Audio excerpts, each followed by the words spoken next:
in Ethiopia ay ka weerari doonaan magaalada Addis Ababa.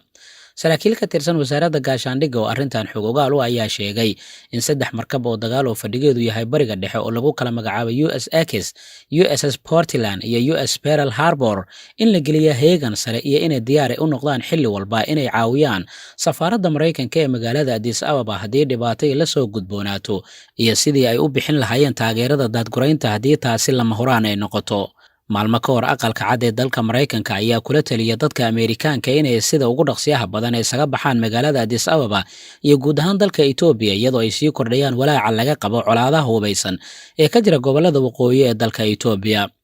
Safaaradda Mareykanka ee dalka Ethiopia ayaa dib u soo cusboonaysiisay bayaan ay soo saartay maalintii shalay kadib digniin ku socota muwaadiniinteeda ee ku sugan magaalada Addis Ababa halkaasi oo laga yaabo in maalmaha soo socda weerar ay ku qaadaan jabhadaha hubeysan sida lagu sheegay qoraalka ka soo baxay dowladda Mareykanka.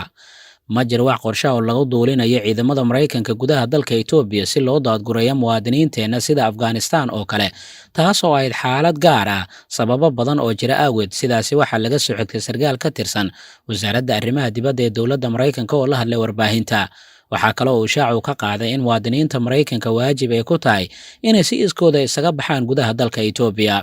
Mareykanka iminka waxa uu heegan buuxa u geliyay 3 ka mid ah maraakiibtiisa ku sugan bariga dhexe kuwaas oo diyaar u ah mar walba inay ka jawaabaan baahi kasta oo safaaradda Mareykanka ay caawinaad kaga baahato ciidamada kaga sugan wadamada bariga dhexe. Waxaa tani ay ka dhigan tahay dowladda Mareykanka inay si weyn u doonayso mar uun in ay faragelin ay ka samayso gudaha dalka Ethiopia laakiin uma suuragelaysa iyadoo oo aanan wadada cad ku imaanin.